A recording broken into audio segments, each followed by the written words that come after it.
And so that gets us back to what I was talking about. So I'll go in and say troubleshoot a machine, and the evidence takes us to something unexpected or something that's not what somebody has been telling management. So the pressure comes down to alter the report or alter the conclusions or alter how quickly something has to be managed. And I, of course, because I'm only seeing it the first time and I don't have the whole history, will tend to be on the conservative side. So I might say, yeah, the my conclusions or the software or my models say 30 to 60 days or a week, but you've got 30 to 90 days. That's based on my experience and assessment of the risk, and I'm putting my reputation on that.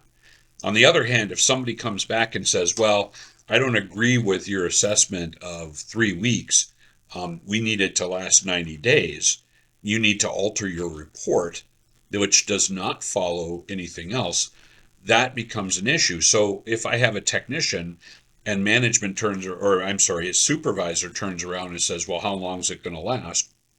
And he says, well, it's a problem now, but more serious damage is going to occur in a couple of weeks.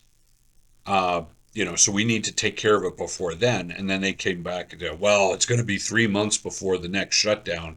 I need you to give me a different answer. What is the expectation then from that technician? The expectation should be that the technician sticks to the facts. They should stand by the evidence-based assessment, not adjust timelines to fit convenience. If there's a safety or reliability risk, it's their duty to communicate that transparently, even if it's uncomfortable. Reality doesn't change just because the schedule does. Exactly. And the whole point of what I'm saying is if somebody really, really, really disagrees with something I report out, I'm not going to change a conclusion. I will offer that they can put in an addendum to the report with their name on it. And that way, because the other thing I've found, and unfortunately this happens, is sometimes somebody in trying to who's made statements and is trying to continue supporting those statements, even though the evidence shows something different, um, wants the person doing the reporting or study to come back and give a different conclusion so that if something goes wrong, they stay out of the circuit. We'll just put it that way. And that happens a fair amount. And is there something that we can attach to that, like a name for that, June?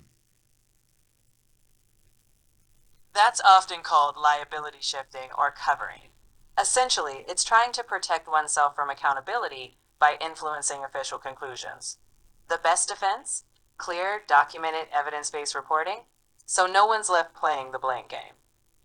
Exactly. There are literally times, I'd say a third of the time I'm called into something, it's because this has occurred. Now, it might be from, say, an OEM or repair center or something like that, that has done some work and they put it back in, and either they were asked to make a risk or they internally decided to take a risk. The equipment goes back in, something didn't work out the way they thought it would, or a warranty condition occurs, or something else. So they start suggesting things like extended warranties or try to drag out conditions until the warranty expires. Is there a name for that? That's often referred to as warranty gaming or risk deferral. It's when actions are taken to delay addressing the root problem, hoping to shift responsibility or avoid costs once warranties lapse. It's a short sighted approach. Ultimately, that risk can come back bigger if not faced head on. Exactly. And you notice I have not corrected ChatGPT in this. These are all real terms. So when I go in and I talk about this, when I'm in discussions with people and we're doing investigations, or heaven forbid, it gets to the point where I'm now an expert witness, which has happened way too often in the past several years, and not on little ones either. I've done international cases lately. I've done pipeline cases. I've done a few others which when I have done an RCFA or an investigation correctly, we often are able to eliminate it. Basically, I haven't had to go to court. What I have been able to do is knock out the litigation through either deposition or reporting by having a lot of fact there that's irrefutable. So when I do a troubleshooting or I do an RCFA, I try to emulate as if I'm walking into that environment as close as possible. And that also then comes down to a point of confidence in your abilities. Right, June? Absolutely. Confidence comes from a solid, methodical process. When you stick to facts, avoid bias, and document everything, you know your conclusions stand up. Whether it's just a plant fix or something in court, that's how you deliver reliability. No guesswork, just truth. Exactly.